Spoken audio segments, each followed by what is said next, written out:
We love our musician. Yep. All right.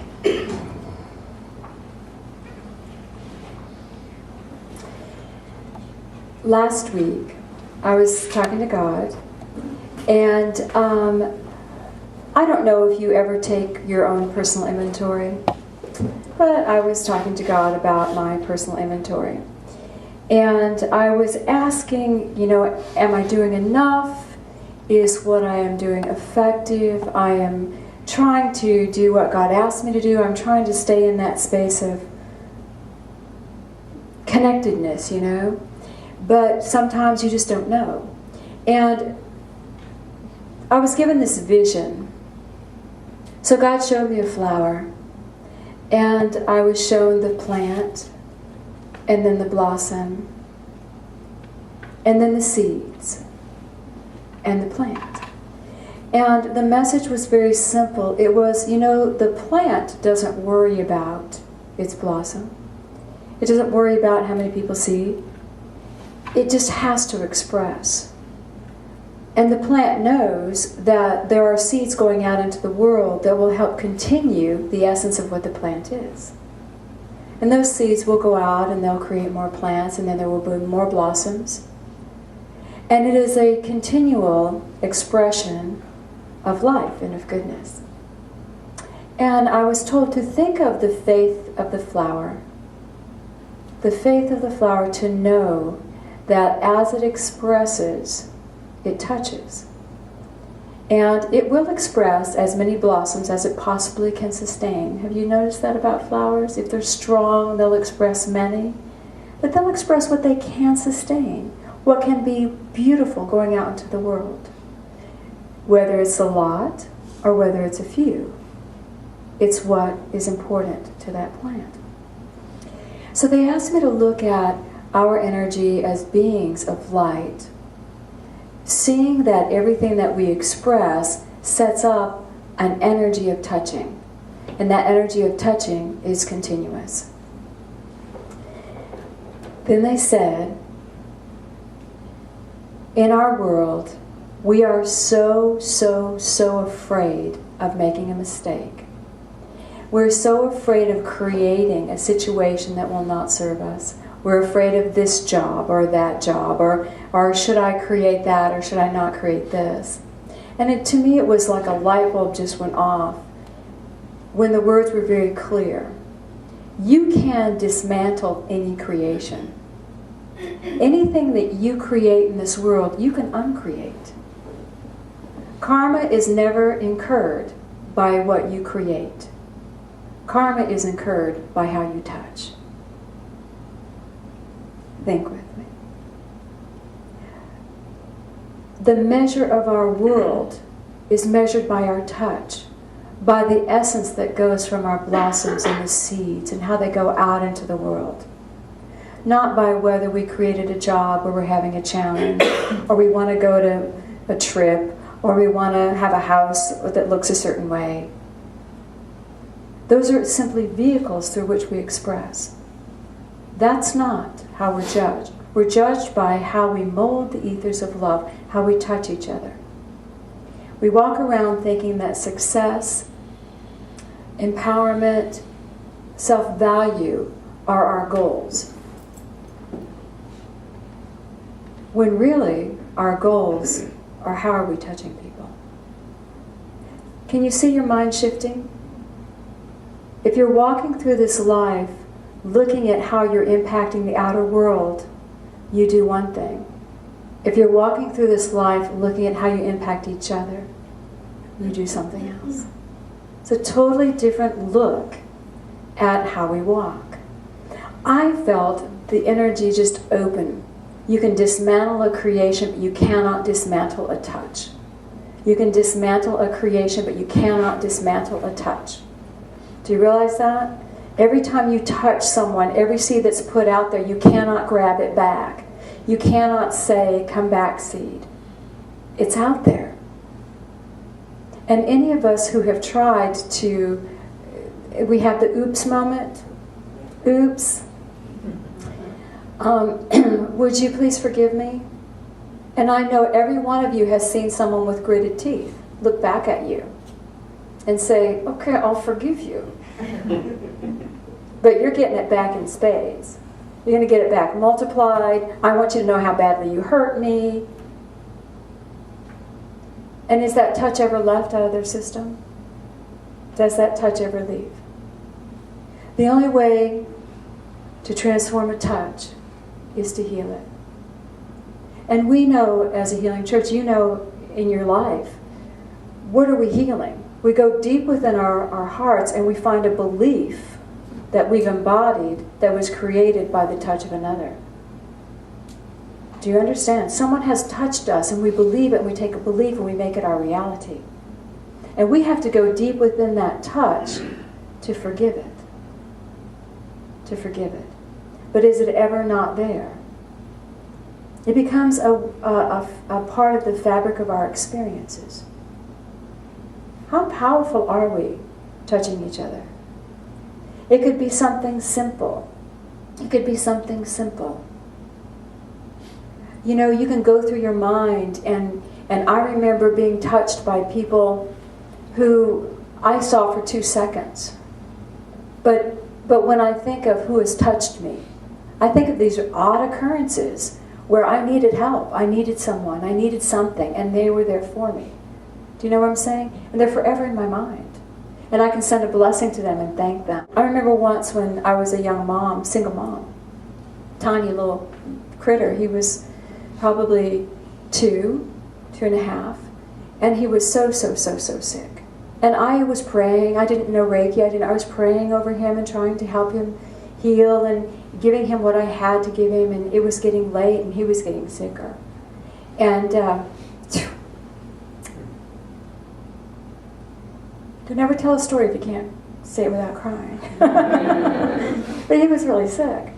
And I remember I was living in Woodstock, and there was nothing around. There was no 24-hour pharmacies. There was no grocery store that was open. But there was this little stop and go. So I put him in the car at the 11th hour, drove to the stop and go, got into the door, and she said, I'm sorry, we're closed. Well, I started crying. I had my baby, he's crying. We were a mess. I said, he's so sick. And so she guided me to where the medicines were. She even helped me pick one out. And I popped the top and I'm feeding the kid medicine. You know, and then I paid for it and took him home, and then he was great. He was fine. But her energy toward me, and then her shift toward me, because she didn't want me in. And when she shifted, that touch of understanding, of love, of a mom's heart, that touch went through me and through me to all moms, and through the baby to all moms. He has that touch in him too, which he doesn't remember the moment, but it's in him. It's in her. Where the people are more important than the laws, the rules, the we shoulds, we shouldn'ts. And it's a simple little thing, isn't it? It's a simple little thing, just to get medicine at a stop and go. But it's important. How often do we have simple little exchanges with people? And if we think of the faith of the flower, that goes out and out and out and out. And it serves everybody. It serves everyone. Think of the touches we've done that are fear-based. And again, a mother's touch is fear-based sometimes. Don't go there. Please don't do that. The touches that are fear-based, the touches that are love-based. Do you want those fear-based touches to go out forever and ever and ever and ever? Or do we want the touches of love to go out? We are such powerful beings of light. We are such powerful children of God. This idea of success is not what you take with you. It's the idea of love. It's the idea of being all you can be, creating the most beautiful flowers you can create, but your creation's being governed by how will it help the whole? Not how will I find my own self-esteem in here, but how will my creation help and bless everyone. I wanted to share with you a story of Jesus. Okay, this is better. Okay, this is in chapter 134. And this is a very familiar story, but I want you to listen with new ears. Jesus has been talking to, and he worked with the Jews. Those were his people. This is who he's talking to bring the light of God. And the Pharisees and the Sadducees, the rulers of the Jewish faith, really did not like him because he's stirring up a lot of issues. So they're trying to find a way to make him dishonored, to disrespect him in the eyes of the people. They need to disempower him. Chapter 134, verse 19. The Pharisees and the scribes were alert to find a cause whereby they might condemn Jesus by the words he spoke, catch him in his own words. The officers had taken in the very act of crime a courtesan. As Jesus taught, they brought this woman and set her in the midst. Now, the courtesan was pregnant. That's how she got caught in the act. Because you think caught in the act, well, where's the guy? Well, he's long gone. But she's showing now, so they know this single woman is pregnant, which was very much against the law. And so they devised a beautiful lose-lose situation. It was just lose-lose. There was no way for him to win, because he was leading the Jewish people in a new idea. And if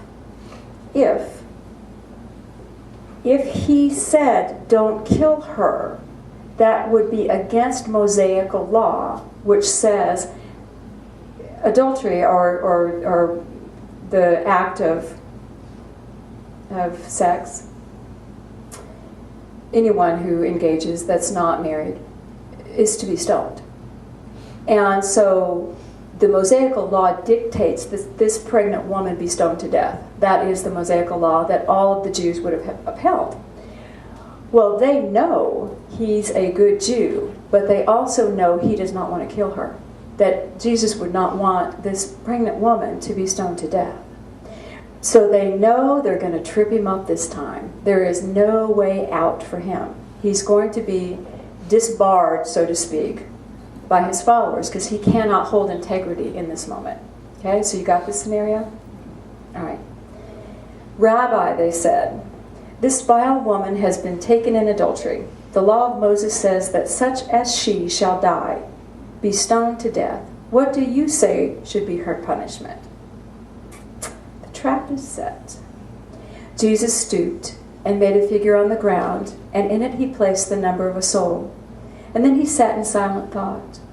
And when the priest demanded that he speak, he said, let him who has no sin stand forth and be the first to cast a stone at her.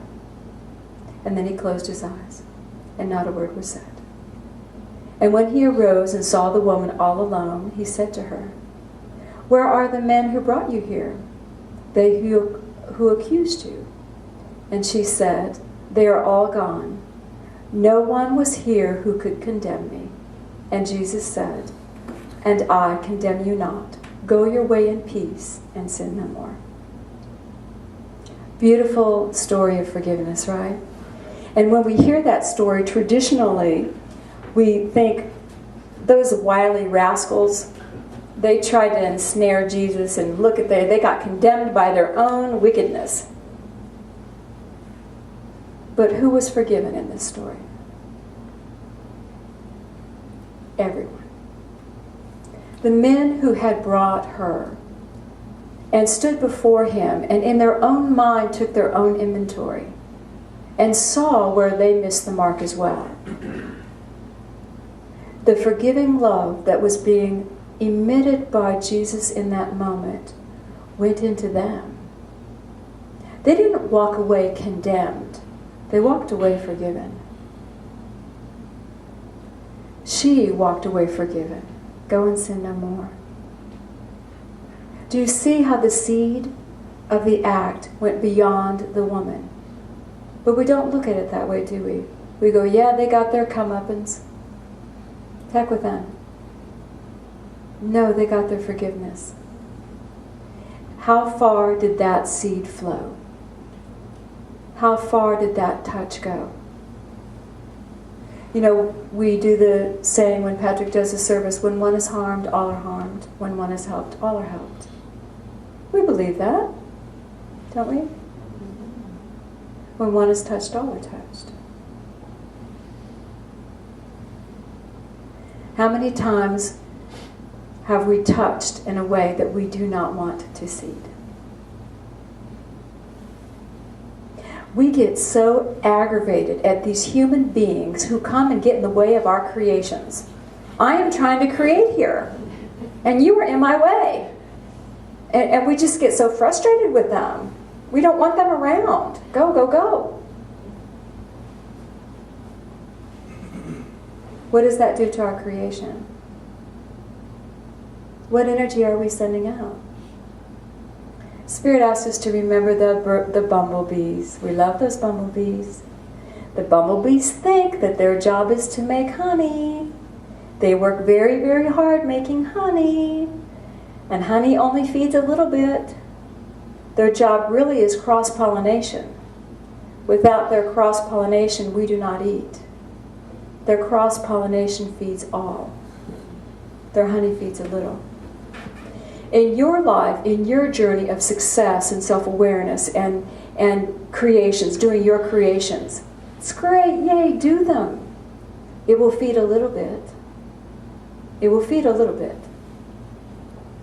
But your real job is to love. Your real job is to touch. And when you touch, it feeds all.